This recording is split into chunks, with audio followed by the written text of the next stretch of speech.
But now he doesn't tell the folk that he was raped or had been penetrated or nothing. He tells the people that he was assaulted by some other inmates who he couldn't identify. So they place him in segregation. Me and my partner, we go to the lieutenant who put him in seg, and we explain the situation as far as he was a member of our gang and we beat him out. And he didn't want to tell them who beat him up because he didn't want to bring our names into anything else. You know what I'm saying? And we explained to him that we felt like it was best that he be out the gang. The lieutenant, he bought it. You know, he got the officer to bring the little white guy over there to the shift office while matter of fact, he called several other bloods up there to verify the story. So he asked him, he said, son, is this true, what they're saying? So he told him, he said, yeah. But you could definitely see it in his eyes, you know what I'm saying, that it was something else. But I guess his pride or whatever, he didn't want to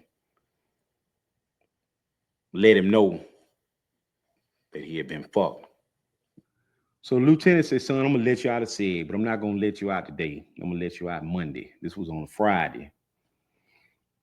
And when he go to lockup, Mark sending him all kind of cigarettes and making sure he got everything he need in lockup, making sure he got his cosmetic, making sure he got something to smoke, making sure he got coffee, making sure he got food, because in lockup you can't have all these things. So Monday come around, he gets out of SEG. I see him. When I see him, he said he's in the Bible. He wants to live for God. By my grandmother raising me, tried to raise me in a Christian environment. I believe in God. I'm not gonna never go against God. So I told him, I said, hey man, I understand that. But in my mind, I truly wanted him to be with me. You know what I'm saying? But I said, if you're gonna live for God, I respect that. And I said, hey man, whatever you need, or if you need me or anything, you know what I'm saying, I'll be there for you. Okay, so cool. About a week goes by.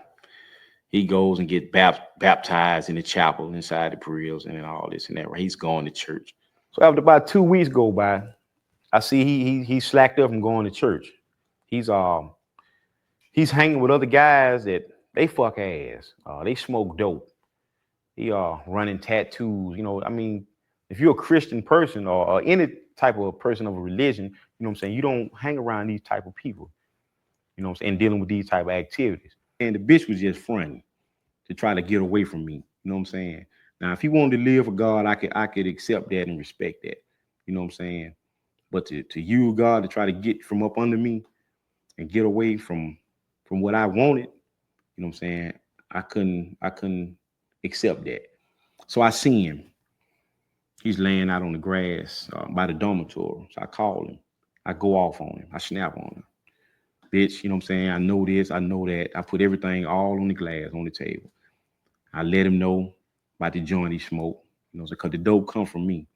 After that, I say, you got two choices. You can either be with me or you can go pack your shit and go tell them folks to lock you up. You go back to lock up. So he looks at me. He said, man, I ain't got no problem with being with you. We hook up, you know what I'm saying? Everything was lovey-dovey, you know what I'm saying? Relationship was gravy, all good. I transferred. I'm always feel bad about, that situation that ever happening, After I moved on, I told him I was through messing with him, and he got with this other dude. You know what I'm saying? He wound up having sex with him. He was doing so bad, never having nothing. He wound up selling it to somebody else on the other side of camp. They have two sides of this prison. So he wound up selling to another dude, and that dude wound up selling to another dude. And he just wound up, going down through that because he was with all these different dudes, and these dudes was treating him different. Some of them make him trick, you know what I'm saying? And he was doing different things, and all this, what he was going through was a result because nobody messed with him. He's a blood. He just went crazy. He just went to sleeping with different guys. I mean, just tossing the ass up. Everything he did after that wasn't his choice. It was the man making the choice for him. This is what you're gonna do. You're gonna go out here and trick. You're gonna go and make some money. Or if I don't want you no more, now I'm gonna sell you to him. You know what I'm saying? So he didn't. Everything about his life, when he first came to prison, just changed. In other words, yeah, you can say I fucked his life up. You know, If he stayed gone for 5, 6 years or whatever, if he ever come back to prison and there's someone in prison that remember him from then, he will always be a boy. it bothered me at times. So I've even wrote him letters um, to apologize.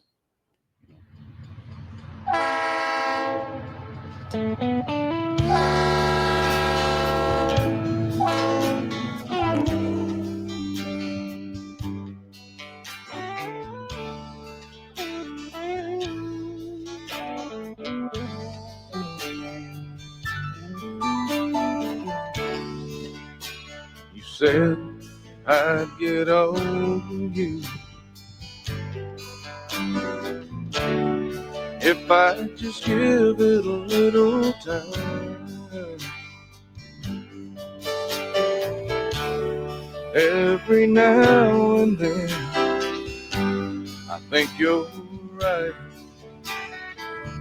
Something always happens and you're right back here, big as life.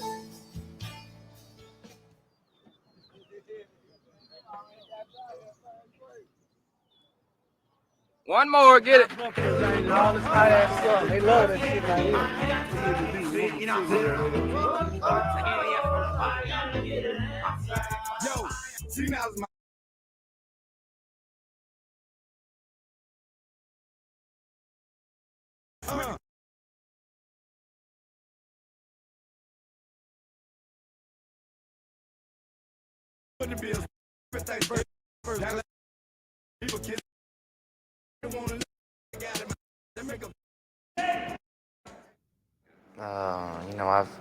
I felt shame,